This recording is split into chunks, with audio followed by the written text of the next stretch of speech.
Hey everybody, and welcome to Cars with Cocktails, a show where we join two things that go perfectly together, drinking and driving. I'm your host, Paul Barrett, joined by my co-host, Charles, aka the Hum Mechanic. All right. So this is 1 ounce of vodka, 1 ounce of cream de cacao. I don't know if that's a cacao. Cacao. And 3/4 of an ounce of cream de mint. Oh, there's some goo in my cup. Oh, some. Ew, can you see that? I can't. You can't really see it. No. Oh, well, it'll probably be fine. So 1 ounce, and one and 3/4 3/4. ounce. So, all right, one of that. So I was turned on to these by another episode when Max and I were doing this, and I don't believe it ever aired. It's still on the cutting room floor. And I don't think it's going to at this point. Is it because you puked green for like the ending of the? I did not. I wish that then it definitely would have aired. But I really actually enjoyed this drink, and I since have been drinking these, I would say fairly regularly. I am not going to lie. I'm a bit surprised by that. I don't feel like this is a drink that most people would like drink with any kind of regularity. So I was not really, I kind of had stopped drinking until we started doing this stuff, like only in social situations I really would only drink in. Yeah. And look at the color of that. Oh my gosh. It's, cream de mint, if you drink it on its own, it's pretty minty. It's a mint alcohol. I like the smell of it. I don't know that I'm going to like the taste of it, but I do want to do this for everyone. I do want everyone to get like the full. Yes. Hulkiness. I also spilled some on my laptop. So that's okay. That's okay. I haven't been drinking even, I promise. So yeah, for those at home, you can take a look and see the color here. It's quite green. Like, is that spearmint? Is that the mint? I guess. I don't know. I mean, it's a liqueur. It's pretty strong. Oh, I didn't serve it in a martini glass though. Oh. I feel like I failed here. Yes. So the grasshopper, which is on the back of this bottle, is also, it has light cream in it, and it's sans vodka. So it's a little bit different. It's a less alcoholic version of the drink. Yeah, there's nothing else but alcohol in this drink. Yes. Oh, I'm a little nervous. Why? I don't know. I don't usually drink stuff like this. You know what I'm also worried about? I'm worried I'm going to like it, and my wife is just going to straight make fun of me. Because you feel too fancy? Yeah. Because you feel too fancy. I'm like, you feel like your pinky should be out while you're drinking it. I'm going to let you try it first, because since I already know what it tastes like. I'm worried it's just going to taste like drinking mouthwash. Yep. It's a bit mouthwashy. Not as horrible as I expected, but wow, the mint. So 3/4. Yeah, you can go a little. I usually go a little heavier on the vodka, and a little less heavy on the mint. I don't get much of the cacao. Okay, well, maybe get a little more in there. Yeah, it'll be all right. I'll just, I won't have to brush my teeth for like a week, and I'll as the ice melts, it gets a little bit. It changes the flavor a little bit. Interesting. Yes. What type of vodka? It's the Goose. Yeah, this is for when my father-in-law comes to visit, and this is probably the bottle that we got from the last time he came to visit. I see. So yeah, high-end vodka probably should be in plastic containers.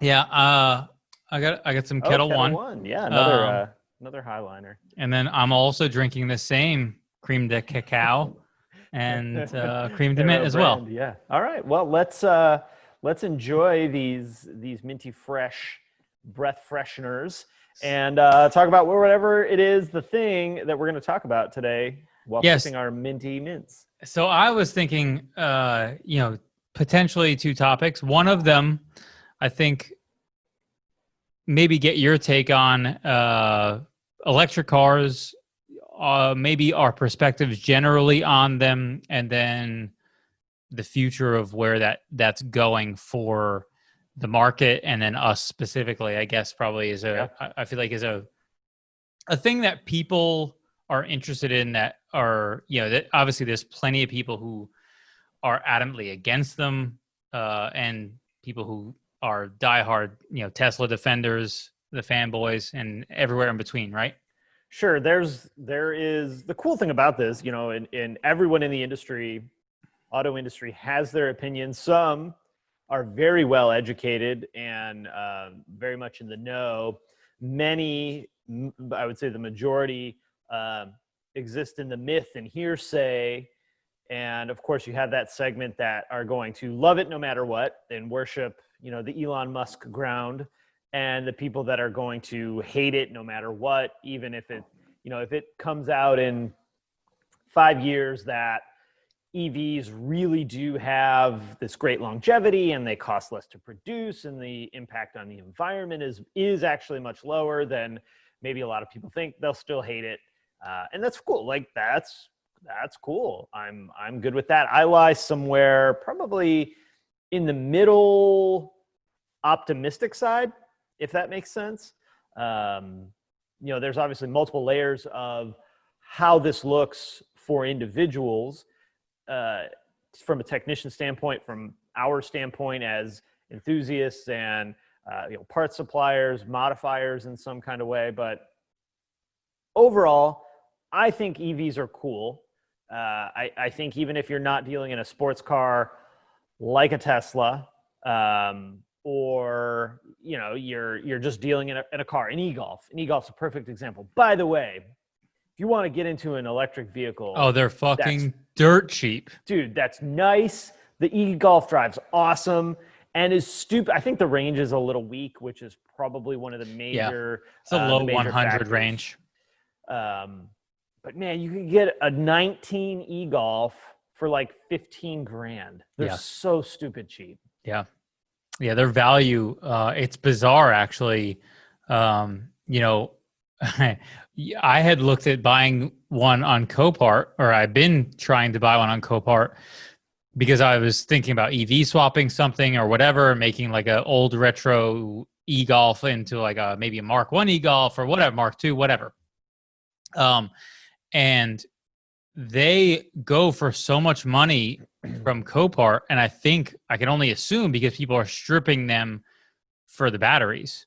Yeah, it's probably worth more in those 5 like high dollar parts than as a complete vehicle, which is crazy to me. I mean, I had, there was an e-Golf. It was like a 15 or 16 e-Golf, and the thing was fucking destroyed. It was rolled over.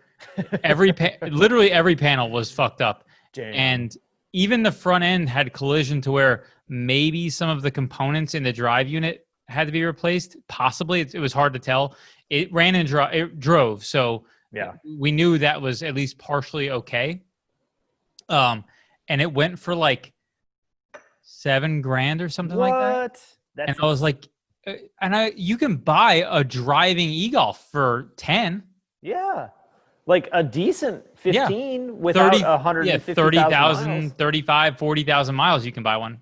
That's so crazy. And it makes you wonder though, are they buying those up for either stripping the battery, or is it the cost of replacement parts is so high? You mentioned the front end damage. I'm thinking like, what the hell's an e-Golf headlight cost? $700-800?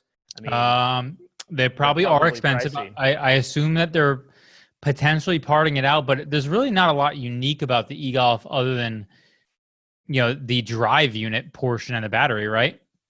I'll tell you the truth. I don't know the e-Golf well enough because we're not in an e-Golf state, and stupidly, I think Volkswagen really missed the mark here. Of course, the e-Golf came out in 2015. Obviously today's EV world is much different than it was back in 2015, and I'm sure they were dealing with like lack of charging stations and things like that. But stupidly, they limited the e-Golf release to only a few states and only a few regions, and we never got one at the dealership I worked at. In fact, there was one that came through that a dude traded in at one of the dealers like next door, and they brought it down and we're like, well, I guess we can rotate the tires because that's about all we're going to be able to do on this e-Golf. We have no equipment. We had, nobody trained, obviously. I think had they, and I'm going to talk smack about Volkswagen for a second here, because they've completely botched their electric vehicle program at this point, in my opinion. We've been hearing for 6-7 years, like electric, yet we're getting nothing from it. They just this year broke ground on an EV plant in Chattanooga, I believe, and they've just been stroking the E platform, the MEB platform. Even before MEB platform was an MEB platform, they've been stroking this and just not delivering anything. They don't even sell e-Golfs everywhere. They still don't.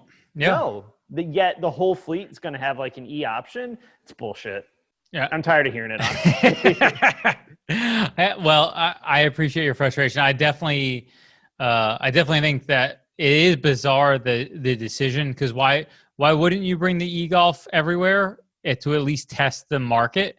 I don't know if you know this. I think I only recently discovered the idea that part of the Dieselgate settlement was that they either completely or partially fund Electrify America. Yeah, I wouldn't be surprised by that.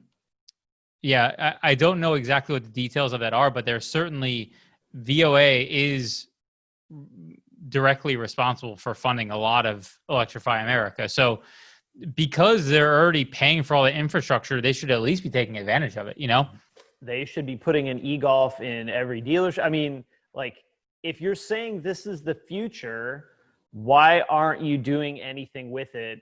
I mean, I guess granted, right this minute, perhaps you can use COVID as an excuse, but what about the last 3 years? Ever since, even before Dieselgate, they were talking about this crap. Like, piss or get off the pot with it. Let's do it. Give us a damn e-Golf.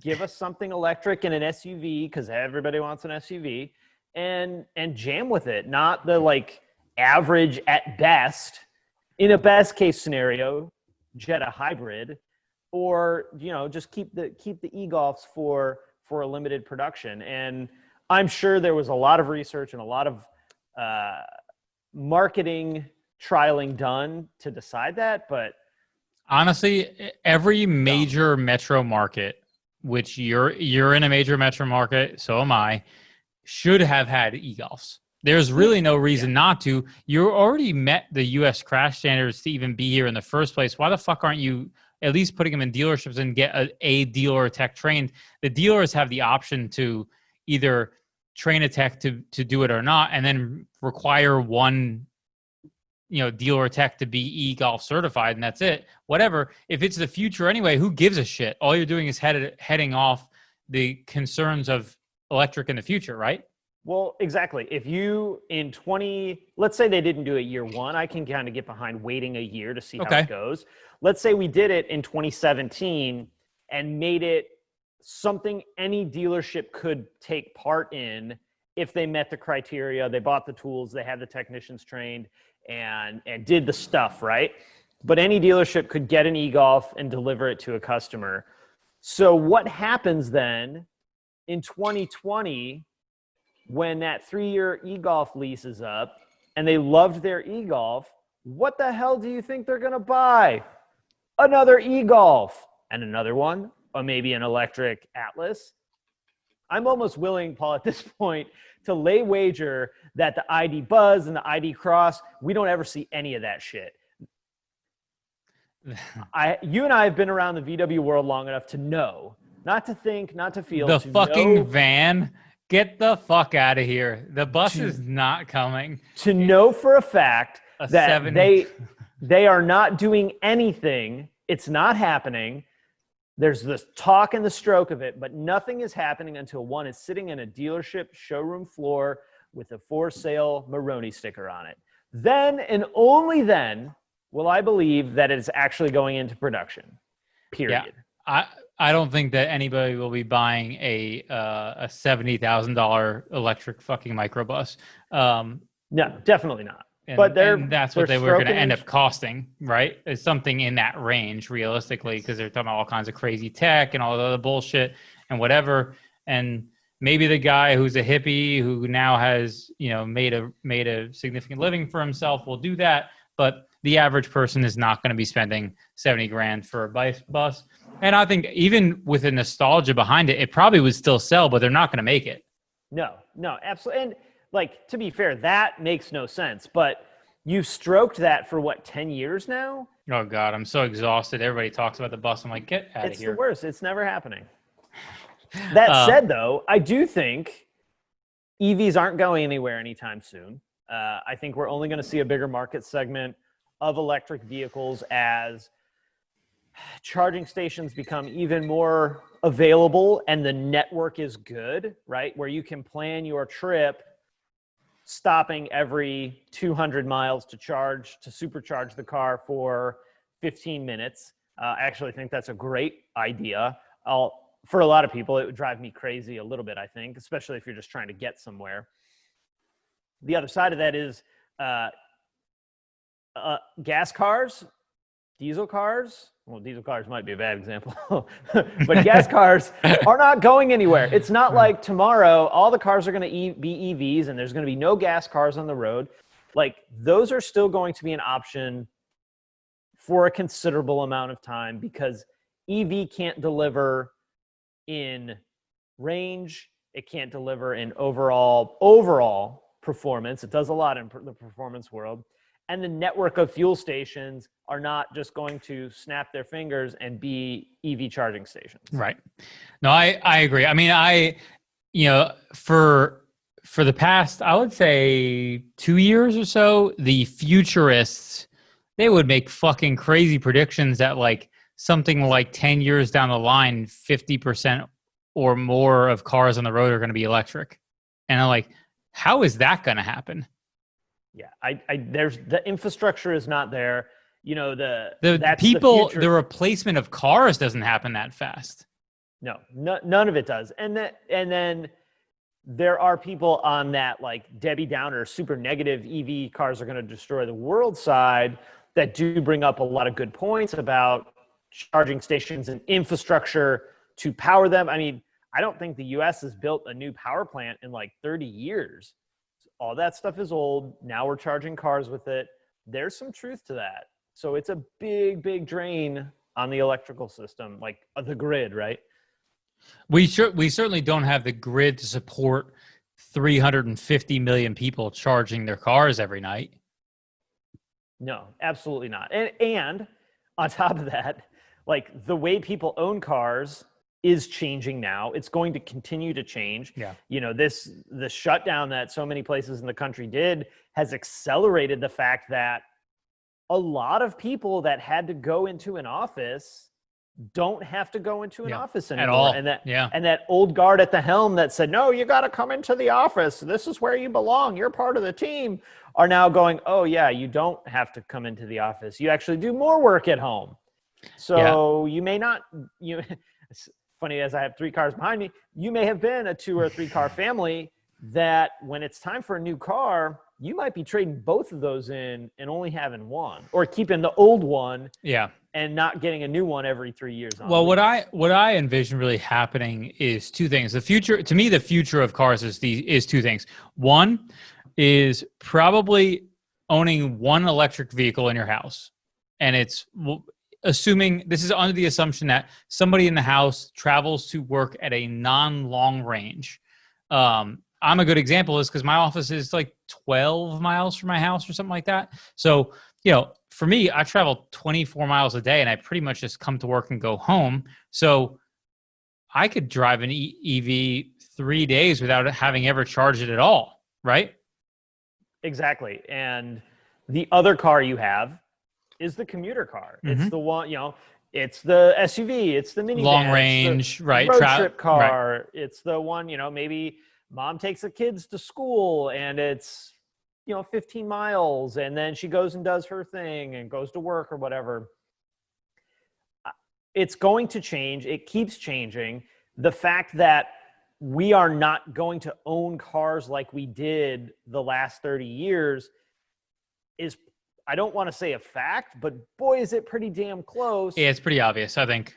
And they say the stat is something, don't quote me exact on this, but the average car sits undriven 95% of its life. Mm-hmm.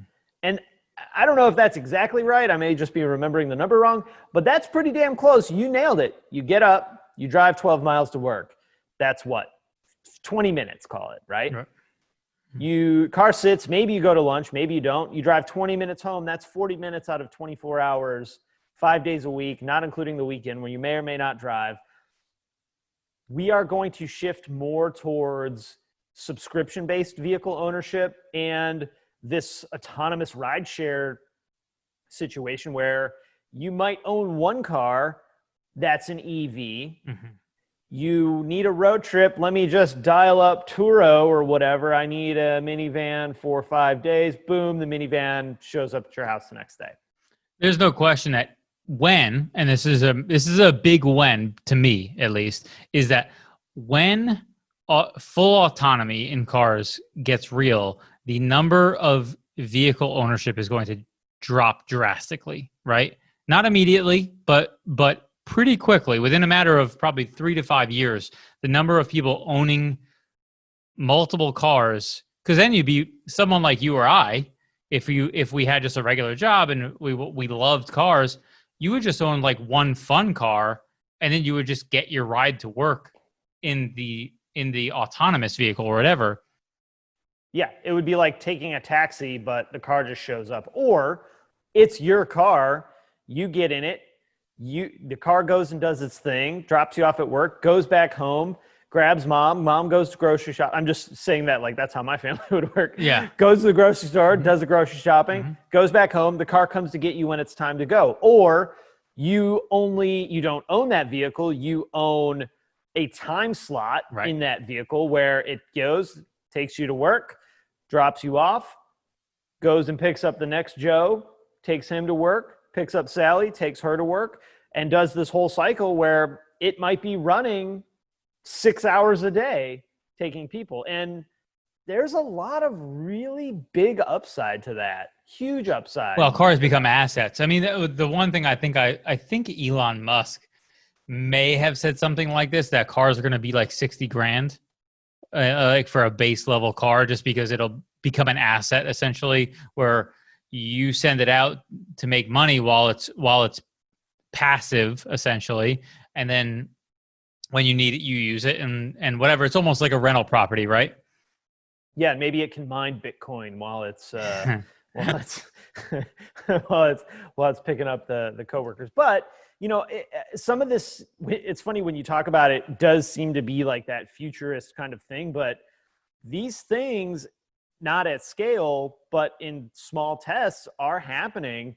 And I think we in the auto industry, the car, auto dealer, automotive repair shop kind of industry, don't realize that the transportation industry is way bigger than just people driving around cars. So think about all the trucks and all the forklifts and all the little shipping thingies that ship around in shipyards, that ship around in warehouses, and collect parts and things like that. Like, you don't need them to be powered by anything but electric.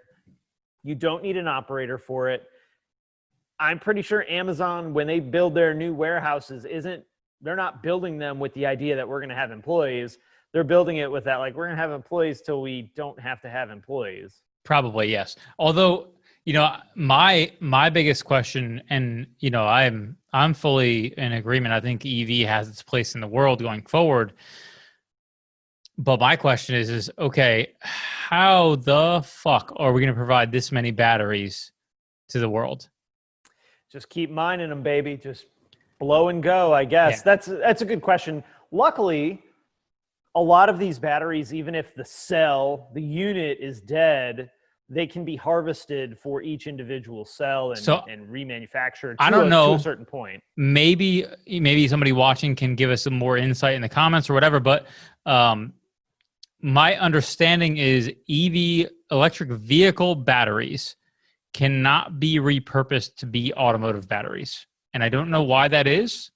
But I know they can recycle some of the materials obviously involved with it, but there's something about the use, I think, that may cause maybe too many cycles. I don't know what the deal is, but my understanding has always been is that you can't use an EV battery and then just recycle it and it be another EV battery.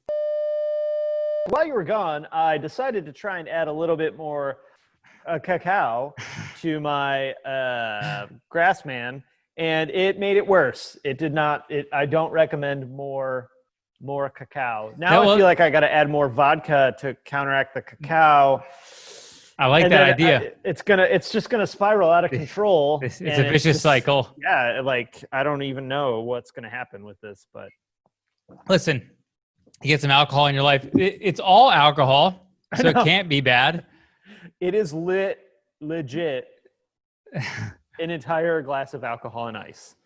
Yeah, that's perfect. It's exactly what you hope for. I mean, if you're going to drink, you might as well drink all the way. Yeah. So I do have a question about said drink, though. Who do you think – so, like, people make this shit up, right? And, like, I assume a lot of this comes from bartenders being bored and, like, just doing random shit. Who do you think the target market for this is, except – for someone on St. Patrick's Day? I don't know. See, first of all, I like this drink. I know it's maybe not your favorite. I actually like this drink quite a bit, and I can't really describe why. I don't have a good reason, but sorry, not better. I'm definitely making it worse. What did you do? More vodka? Yeah, just like a splash, but I guess I didn't mix it up. Yeah, so you like drank? You just got straight up vodka when you took a sip. Got me right in the guts. All right, we're gonna pause on that one and go back to my water. That'll probably kill me faster than this. But so who's target market? I feel like old ladies who smoke Capri cigarettes. Okay. Are Capris the really long, skinny ones? Yes, yeah. Okay. Capris are like they're like super thin. I wonder what the appeal of that kind of cigarette is versus like I'm not a smoker, so Did you ever smoke? Not really, no. Okay, I did smoke for many years. Were you a Capri smoker? I was not. I assume that you'd have to have like the cigarette and the glass smoking? in your hand like this. It would be like if this finger was the cigarette. And hold them together and. I feel like this is not a Capri drinker drink, but maybe. Mostly ladies who are Capri drinkers, Capri smokers, they probably drink. What would they drink? I would imagine they'd be pretty hardcore though. Like, yeah, I feel like a Capri would be a concentrated cigarette because it's longer and thinner. You need to like get the business done. It's not. It's more like if you smoke a lot of Capris, it's more like I'm an alcoholic. But I'd like to look fancy while I'm doing it. Does it have the little end piece on it? Like so it does not have the tip on it, like a typical smoking cigarette. But it's kind of, if you were to be able to reproduce a disposable version of that, that's what a Capri is, I think. Do they have them in like tins, like where you'd only keep 6 in there and you'd load them up and have your 6 for the night, and that's all. The only Capris I've known of that I'm aware of came in a pack, which is you get much more than a normal pack of cigarettes because obviously you're getting very thin cigarettes. Yeah. Yeah. Yeah. Well, anyway, that took a weird sidecar turn. I think before the internet exploded, probably because of reasons, we're talking about rehabbing batteries and remanufacturing batteries, and you were about to talk and then you just froze like this. Yeah. So and then you were gone.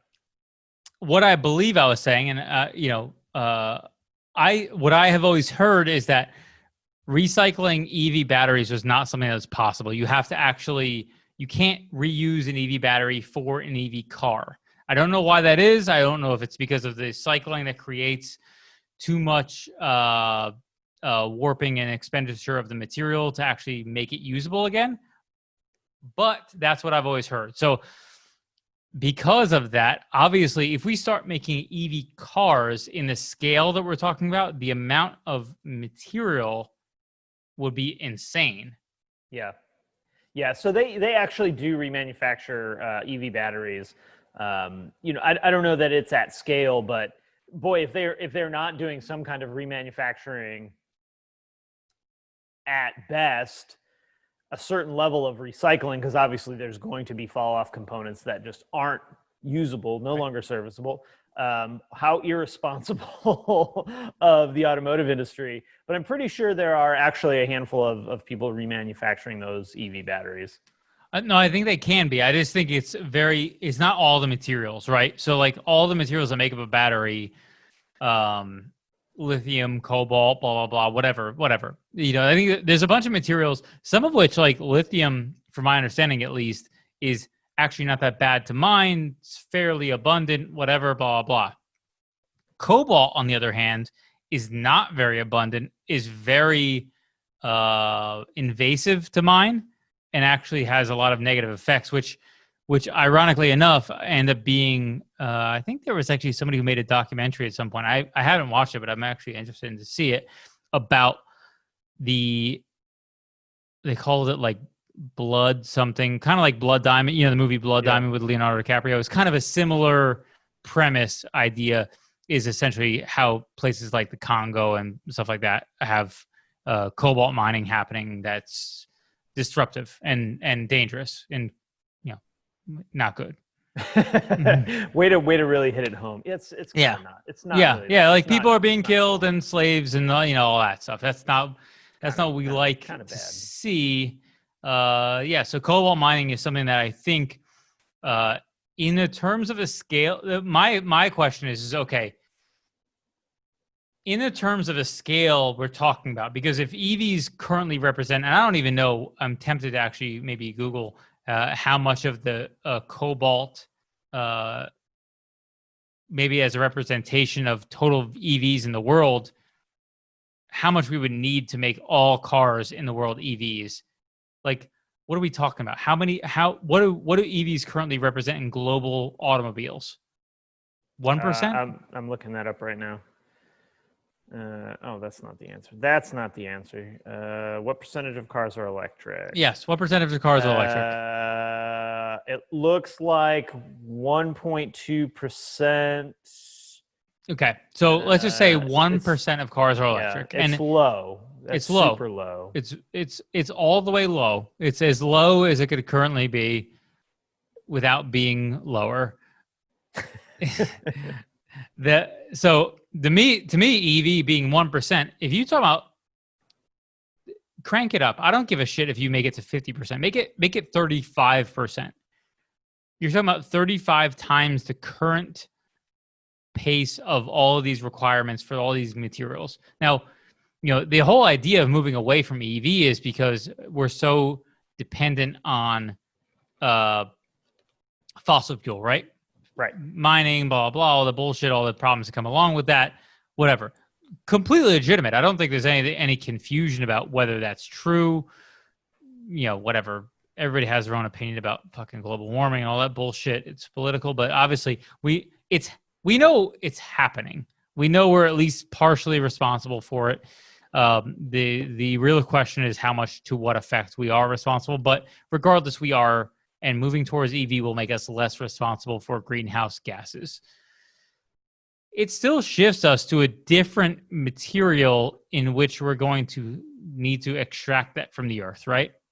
Yeah, I don't even think you need to hit a 35% saturation of EV. I think even at 5 to 10%, those numbers grow astronomically. Yes, and it's all the components. Luckily, I think technology and new resource, new things in the EV world will help some of that. But yeah, you're a fool if you're not at least acknowledging that building an EV at scale requires different materials overall, some less materials. You're not extracting, you're not fracking oil out of the ground or natural gas out of the ground, but you're mining all these other bad bad things that are also a finite resource. So, right, and and that's that's more cobalt than crude oil in the ground. Maybe, I don't know.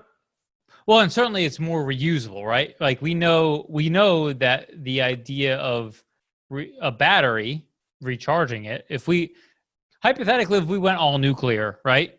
If the entire U.S. goes nuclear in terms of power production, the clean energy in the U.S. gets immensely cleaner. Yeah, that's the cleanest form of energy right now. Correct. Right. So part of that problem all around EVs is how the energy gets produced, because in different areas they still burn coal or whatever, blah, blah, blah. You know, if you don't have hydro plants and this and that, whatever, bullshit, whatever. Power production determines how beneficial EVs even are to the market, because if the power production is not of a method that is beneficial for the environment over burning the efficiency of an automobile, you're actually not helping the environment, you're hurting it. I think that's where the side that's not pro EV, or not necessarily, yeah, they're not pro EV, but they're not really anti EV either. What they're anti is people buying electric cars solely for the purpose of saving polar bears. And you know they're not doing the math, right? They're not taking anything to an account other than I don't have to go and fill it with gasoline. Right. Also, glug, glug, glug. Polar bears are just white murder monsters. Fuck polar bears. I would never want to come face to face with a polar bear in my whole life. I mean, I certainly don't wish any polar bears any ill will or harm. But yeah, they would probably murder you if you were in their neighborhood. In a heartbeat. Yeah. They wouldn't care. You know, maybe you should be all up in their shit. Yes. I mean, I think EV cars have become a political lens in which people see things through. It just happens to be this one particular thing, right? So in what you're saying is, in some ways, people they hate it because they see the downside of it, but they see the lack of acknowledgement of that. So they are automatically against it because they see the lack of acknowledgement of the downsides of EV. Also, the majority of Prius drivers are awful. They're fucking douchebags. That definitely doesn't help. You know, there is that segment of society that, and I'm going to use a word that two words that people are going to get pissed about, but they're using buying an electric vehicle as nothing more than virtue signaling. Mm-hmm. And they've done nothing but bought this car to make them look woke or whatever. There's a big segment of EV owners that it legit makes financial sense to own this vehicle, mm-hmm. right? You look at some Teslas, that's a badass car. And I was pricing Teslas the other day for some dumb reason because I need that in my life. But like, they're not terribly expensive when you take into account like the luxury car pricing. Tax credit, the luxury car pricing, blah, blah, all that stuff. Yes, 100%. It's not bad. And it's a badass, insanely capable, let's be honest, just super cool piece of technology. What were you looking at? Model 3?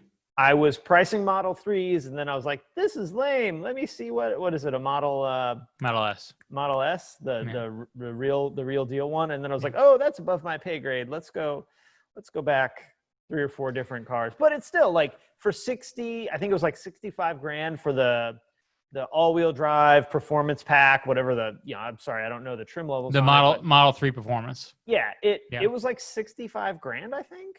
And that's a hell of a lot of car for $65,000. The Model 3 performance is a fast car, no doubt. It's the entry level Model 3s are not really much to write home about. No, but there are sure a lot of white Model 3s around here, man. I tell you, it's like every 15th car seems to be a white Model 3. What's your opinion of the aesthetic of the Model 3? It's cool. I don't love anything about it necessarily, but it's kind of cool. Like, I feel like today most new cars look so similar. It's nice to see something that kind of stands out from the crowd. The interior's a little weird to me, like that whole IKEA kind of framed in IKEA furniture thing's a little weird to me, with the panel just like right on the dashboard. It's a little weird, but all in all, I mean, there are uglier cars out on the road for sure. I wouldn't say that it hits all the boxes for me, but they're cool looking. I feel like a Model 3 is like this close to being an attractive car, and they were like, they just saw a picture of like a carp, and they were like, that's it, a fucking carp. Put that bumper cover on that shit. And yeah, you know, there are also a lot of really ugly cars out today, like new models that are super ugly. So you know, I don't know. I mean, there's nothing new right now other than maybe the what is it, the RS6 Avant, that like I have much of a boner for. So although the e-tron's pretty badass, I like the e-tron. I think it's cool. I certainly would rock an e-tron if it made sense for me. I can't really get behind. And frankly, honestly, like what you said, to me, if you're in the EV market, something like an e-Golf, if the range is acceptable for you, because the range is piss poor relative to if you compare it to Tesla, but you're talking about, you can get an e-Golf for $10,000 fucking dollars, which means, by the way, you can buy a $10,000 car that you don't have to change oil on, that you never have to put gas in, and you just drive it to work and home, and that's it. Yep. You might have to throw some tires on it or wiper blades, God forbid, but it's very, you know, I don't want to say maintenance free, but it's very, very low maintenance. Well, and that's cool. And it's a cool car. It drives great. It's not Tesla level performance. I mean, let's be honest, regardless of how you feel about Tesla and Elon Musk, and like that seems to be a very divisive topic, the dude's done some amazing shit in the automotive industry, like game-changing shit in the automotive industry. Those two astronauts that just landed, was it 2 days ago or yesterday or whatever it was, this past week, amazing shit in the space industry. And the cars are awesome. They set the bar, as far as I'm concerned, as to what EVs really can be, or should be, maybe. They 100% set the bar in a lot of ways. The one thing I will say is, you know, there's a lot of argument. I don't know how much you paid attention to it or haven't paid attention to it or whatever, but the Taycan, or whatever the fuck you call it, the Porsche EV that they talked about, the performance of that relative to the Tesla, people talk about range issues and performance issues and blah, blah, blah. But if you look, the Taycan versus a Model S, which is Tesla's whatever flagship model or whatever, on the Nürburgring, the Model S could never make a full lap on the Nürburgring to complete a time. That's awesome. Because of overheating issues. Yeah. Because of battery issues. And that's, I assume, because I know Germans and I know how the way they operate is, they are going to guarantee it will do it, but they're going to make all those battery sacrifices along the way, right? They're going to guarantee that it'll do it, and then when it doesn't do it, they'll tell you that you did something wrong. Well, yeah, Germans the car can't fail that way. It's not possible. Well, and as you're standing there looking at it, going, "But I'm here, and it's doing it." You're wrong. I wish I had a good German impression. It would be perfect. But that's the difference between the Taycan and the Model S is its ability to perform at a high level for an extended period of time, which the Germans were never willing to sacrifice that. And I don't think Tesla actually considered that ever a thing, because no one ever considered. People just assume you have a Model S, like, okay, you're a guy who has you're affluent. You maybe drive this car to work every day, and then on occasion you bring your friends in it, and you mash the pedal to the floor, and you want to like throw their shit back in the seat and make people have their balls like pull up into their body for a second, and then that'll be the end of it, right? Yeah. Not full throttle, off throttle, full throttle, off throttle, full throttle. I mean, obviously, anybody who's ever been on a track with a car knows it's fucing insane. Yeah, the way you drive. I would describe it as violent. Right. It's not the way that most people would ever. Most people who are car people who have never been on a racetrack with a car would never treat their car the way you treat your car around a single lap. Never mind hundreds of laps or dozens of laps or whatever. But is that more of the difference between, like, the Model S is a four-door sedan? Yep. Right? And the Taycan is essentially a sports car. So I gotta believe, and this is not a defense either way. I mean, I gotta believe that the two cars were designed to do different things. Yeah. So I don't know. I don't know because I don't know enough about Tesla to know whether or not yes, for sure, any four-door sedan is not going to have that same type of thing. I just know what the result was when they went to the Nürburgring, and it's a bottom line. You can't discharge batteries at extremely high rates for long periods of time because it will overheat the batteries, right? And that's the problem is if you don't have really robust cooling systems around the batteries, and I think Tesla has a patented cooling system that's extremely robust, but not quite up to the task of that type of performance, I guess you would say, to make it around. So, yeah, I honestly, I feel like that's such a nitpicky bullshit thing because regular people are never going to engage with it.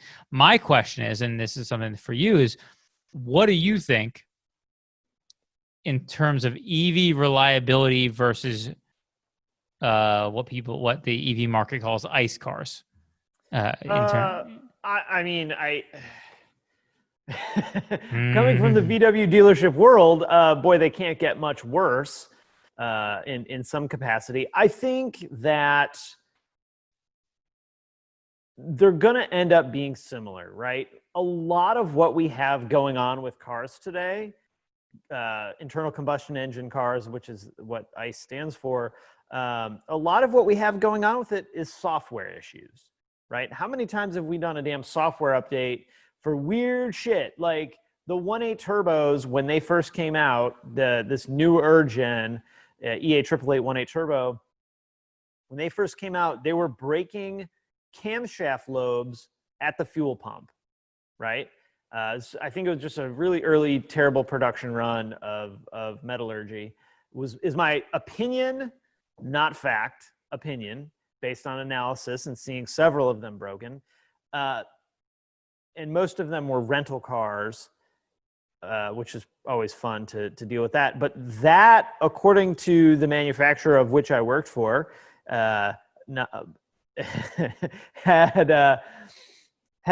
they put out a software update saying it would prevent this camshaft lobe from getting broken. So think about that. This software will prevent this hard metal part from getting broken. And you know what? Shearing off and breaking, more importantly. I didn't see very many after that. Now, it could have been a coincidence that we fixed that bad run, right? And they were still happening across the country, but damn it if they really didn't stop coming in after that. And that's obviously kind of an extreme example, but software today fixes so much, and that's a lot of what fixes EVs. It's software. Oh, this car's not cooling the battery properly. All these warning lights are come on. Boop, boop, boop, boop, boop. Change the software. Fixed. Right? You don't have a catalytic converter to fail. You don't have this to fail. You don't have that to fail. You still have all the basic rolling parts, tires, brakes, wipers, that kind of stuff. But there's less moving things to fail, which to me kind of says there's less potential for problems outside of software. So obviously software is going to be problematic on everything going forward. Yeah, so I generally agree. My biggest concern with this stuff is that as those vehicles reach CP in our world, customer pay, meaning the user has to pay for the failure, is the CP failures get so expensive they become cost prohibitive.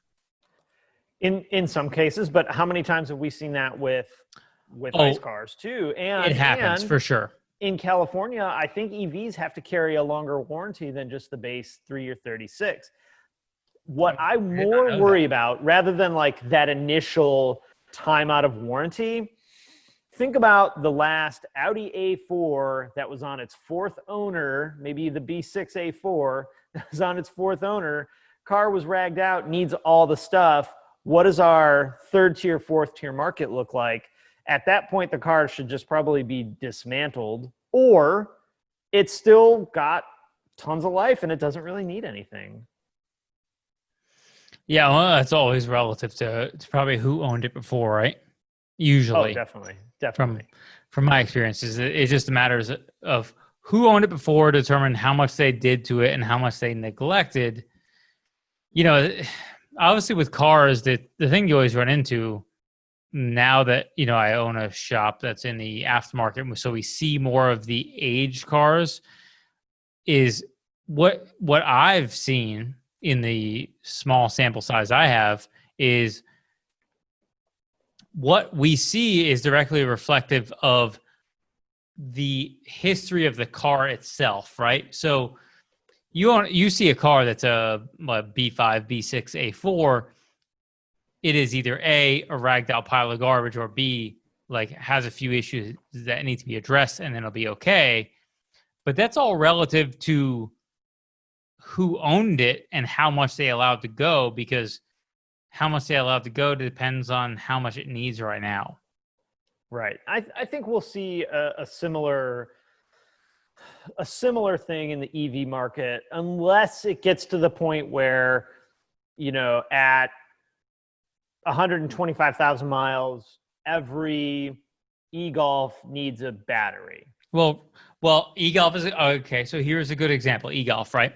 So an e-Golf battery new is like $18,000. Okay, that's funny. Right. So you can buy 2 used e-Golfs for the price of 1 fucking battery. That's insane. Now, let's presume that, okay, we're new to the EV market.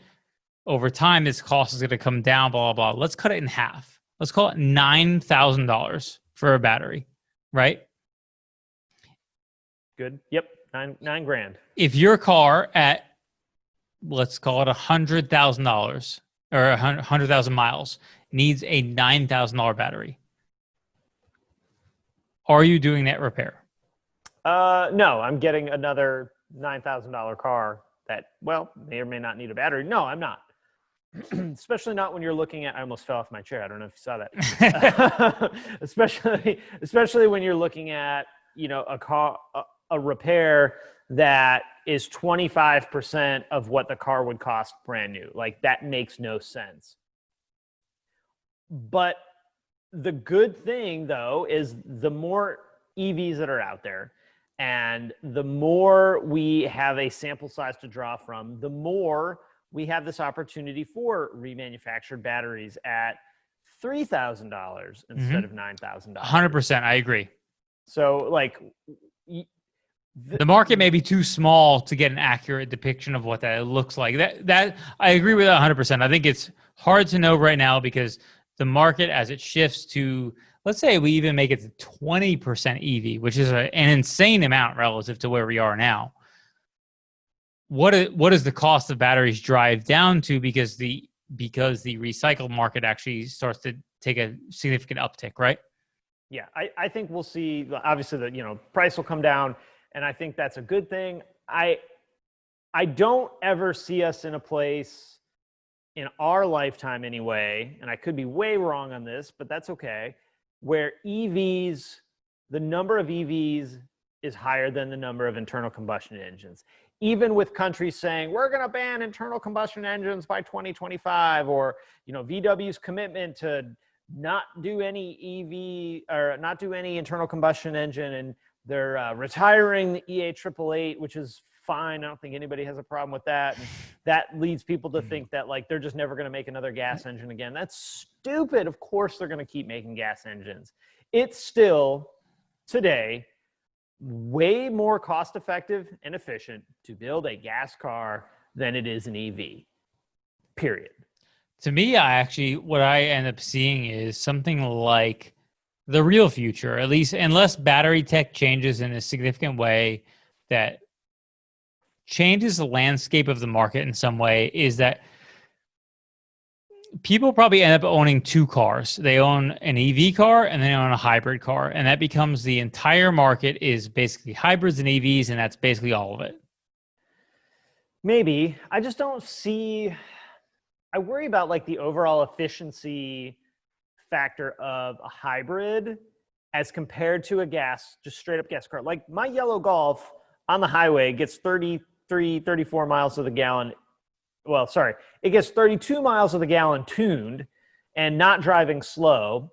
If I followed like the rule of don't go over 55 and it was not modified, I could probably squeak 40 miles per gallon out of that car on the highway. I'll never see that because it's too boring to drive that way. So I'll never see that. And that's a Highline car. The GTIs could probably do even better unless you're going to have a hybrid vehicle with all this extra shit on it, get 50, 60, 70 miles to the gallon. I don't see the point in it. Well, my opinion is, as we see EV hit more scale, hybrid cars now make more sense because the overall cost comes down, right? So the overall cost of creating a hybrid car comes down, and then it becomes more feasible financially, and more importantly, I actually think what may end up happening is for performance cars, they become EV. Because I would like to see that. I think there's a huge opportunity for like that. the NSX, the newest NSX and NSX, because it's an EV or a hybrid, whatever, is you get that combo of an engine. Let's even call the Golf. So 19 Golf R as an example. You have a 19 Golf R, has a 300 horsepower engine, but then a 200 horsepower / pound-foot of torque electric engine. So you have a 500 horsepower vehicle on demand when needed, and then can be all the other mix of everything in between. That seems to be like the future, almost maybe, and this is a weird speculation in this particular circumstance, but maybe it's a performance car orientation. Maybe. I think that is going to be, if that happens, I see that as an extremely small niche, which sports car market is kind of a super small niche anyway. I worry in that space, though, about that longevity and reliability. Even for a sports car, like you still want some reliability with your sports car. And what I like about EV is that, yes, there's moving parts and there's motors and there's gears and transmissions and things like that, but it doesn't have to play with a gas engine. So you have, I'm looking at this of like hybrids being the worst, of the least reliable thing and the most complex thing, trying to talk to each other and play nice, and that not happening. Whereas if you had one or the other standing alone, either one would perform better than the two of them having like a bad, unhappy marriage with bastard children and whatnot. Yeah, but you know that the performance market doesn't care about best reliability. It cares about performance. I mean, turbo cars in the 80s are a perfect example. They were a fucking shit show. They were a shit show. And they existed, all right? And in large quantity. So, yeah, I mean, I don't think, to me, the performance market has never been geared towards people who care about reliability. The performance market's geared towards people who care about making cool cars and fast cars. I think you have a long way to go before you convince the performance market as a whole that anything but a gas engine is what they want. Now, I think Chevy could do it with this new Corvette because they already pissed off all the old timers that'll live and die by a front engine rear wheel drive Corvette. God, man, can you imagine if they came out with an all-wheel drive Corvette, how much people would just hate on Chevrolet for that? Oh my God, it would be the end of the world. And it would probably be the most badass car on the road right now. Because I actually think the new, what is it, a C8 Corvette? C8, is that the right? I think they're amazing looking. They look such cool. a cool looking car. They are cool. I think they could pull off a hybrid, and I think that would be a really interesting test to see how people feel about it. And you could be spot on, right? I understand where you're at with that. I just don't think we're gonna get there in any kind of capacity anytime soon. So here's what I want you to think about. I won't. As people as EV gets more adoption, right? And it becomes your econobox car. The likelihood that you are now okay with a car that is a performance car, that's an EV that performs better than anything else in its segment, is acceptable. It starts to change the dynamic a little bit. Yeah, I just don't think we're in that space anytime soon. No, it's not tomorrow. It's not tomorrow for sure. For sure. I'm even thinking like, if you're talking 15 years out, 10 years out, I can maybe get 10 there. Seems realistic to me. Yeah. I don't know. I think until countries start really cracking down on internal combustion engine cars, right? Because here's what the drivers are going to be to go one way or the other. What are people going to buy? And what is the government going to make us do? Not just in the US, but across the world. And in a lot of ways, in my opinion, the rules and regulations government puts on auto manufacturers probably drives what they're going to do even more so than what people are going to buy. Because look, if it's a government regulation, everybody's got to do it, except the ones that don't. And people are going to buy what's there. Like, they may not love it, but you're going to buy what is available. Right? You're not going to not have a car because you don't like the way certain cars look today. 100%. I'm curious to see. We'll know pretty soon, because the adoption rate that happens in Europe will determine, I think, what happens in the future. Because think about this. Okay, so fuel cost in Europe is fucking crazy. Like, for people in the US who don't know, fuel cost in Europe is probably 5 times. Yeah, I was thinking 4 or 5 times what our cost, roughly something in that range, right? Like, it's fucking absurd. They pay something like whatever, $2 or $3 a liter, which in American it's not a lot. Whatever that means. So they pay way too much money. They pay, I think, somewhere around 4 or 5 times us. So they're almost running their own experiment there, right? Because the fuel cost is so high there, and EV is being pushed out there in the first place.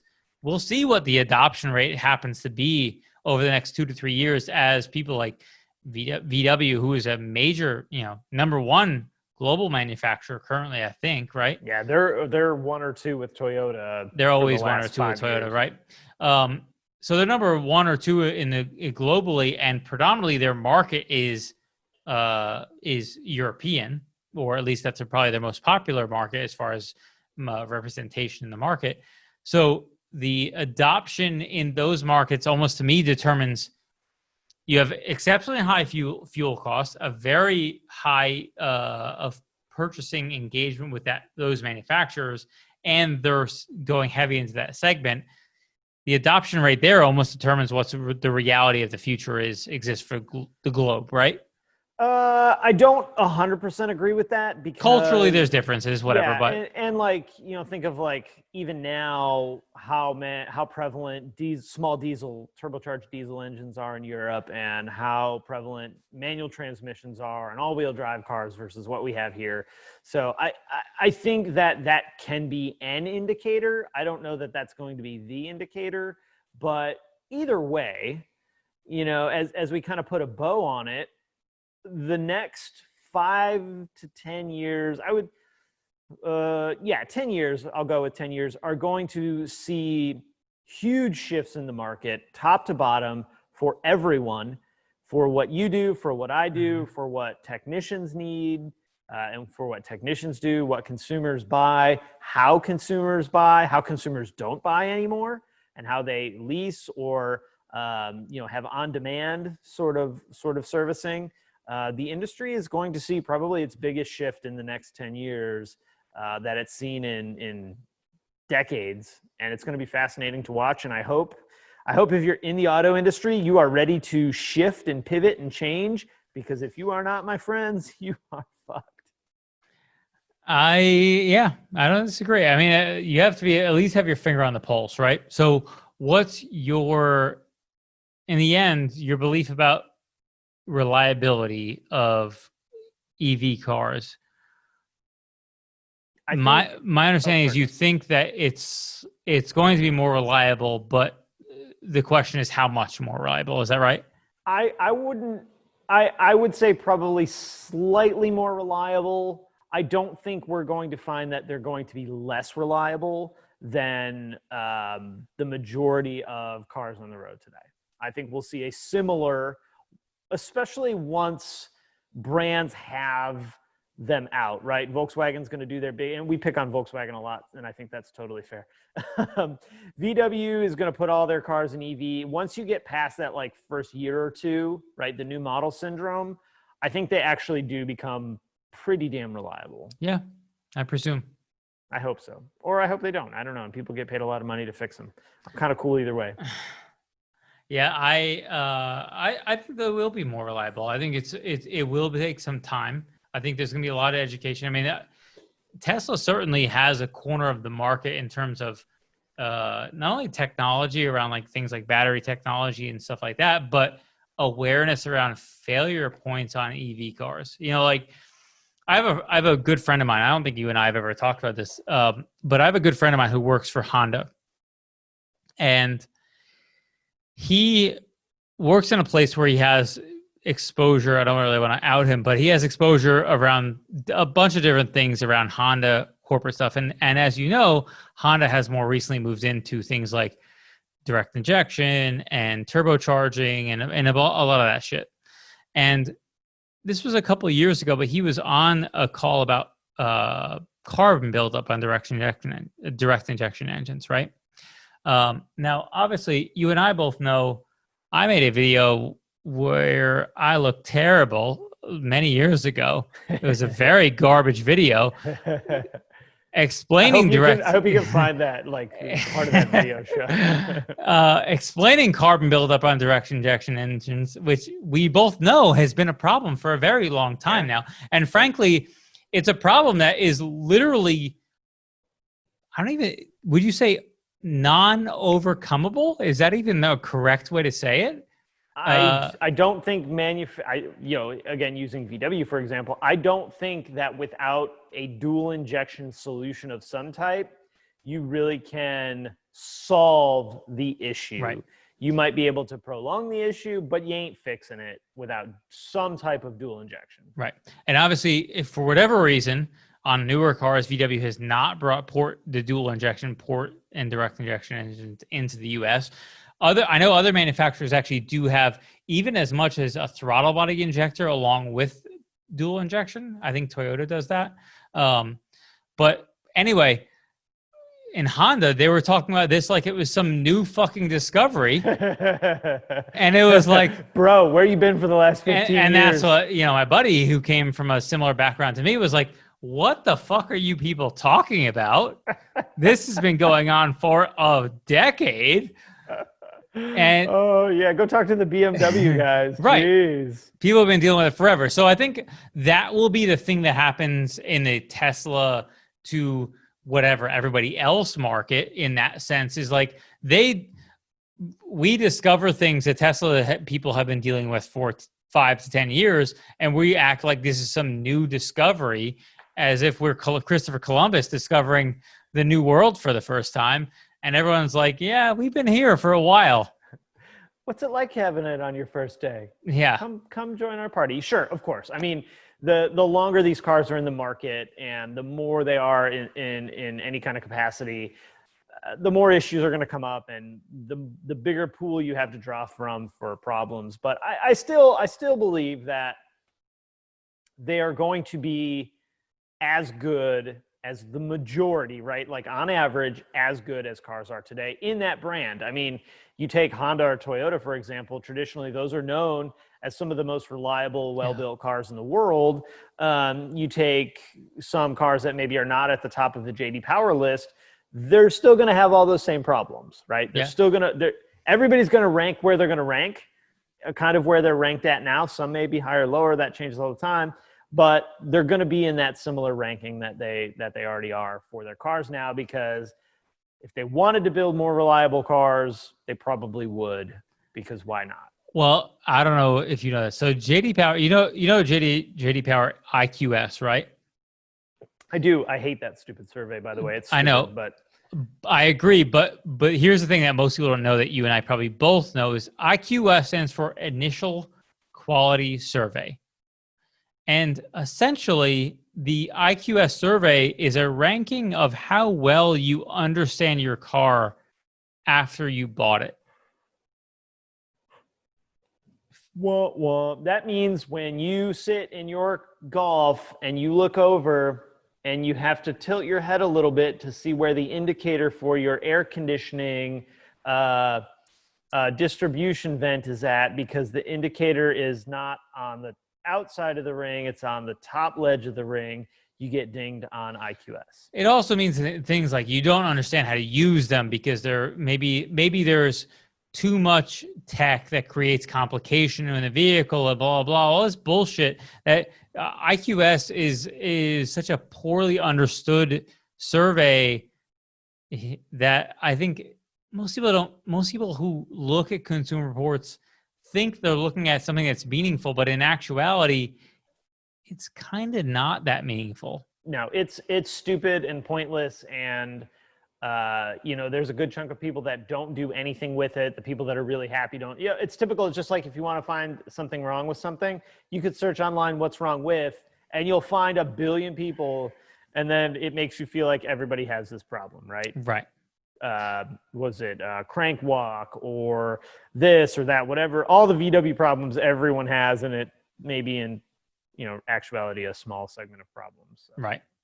Yeah. So we'll see. We will see as we wrap up. I would say the EV market to me seems like a thing that is TBD. I think to me EVs will be more reliable long term. The question is that will they hold up? And more importantly, will the failures be so expensive that it prices them out of the market?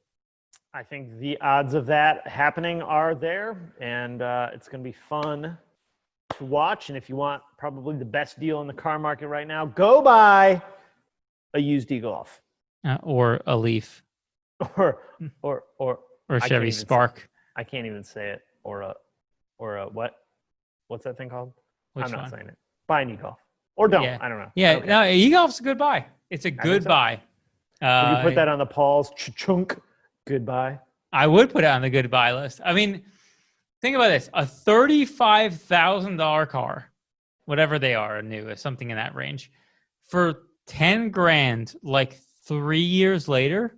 Essentially off lease, right? 40,000 miles, 3 years old. Yes. And even if, let's say, hypothetically, the range is dog shit. It's 70 miles. Would you be okay with a car that's 10 grand that you don't pay any gas for? You just pay to plug it in every day to cost you, to get you 70 miles? It wouldn't bother me. As long as the air conditioning and the heated seats worked and the CarPlay worked, you could sign up for it. I'll take it. See ya. Yeah. Okay. Well, I think that's it for this week. Join us next week where we drink more things and talk about more shit. Yeah. Do that thing. Bye. Bye-bye.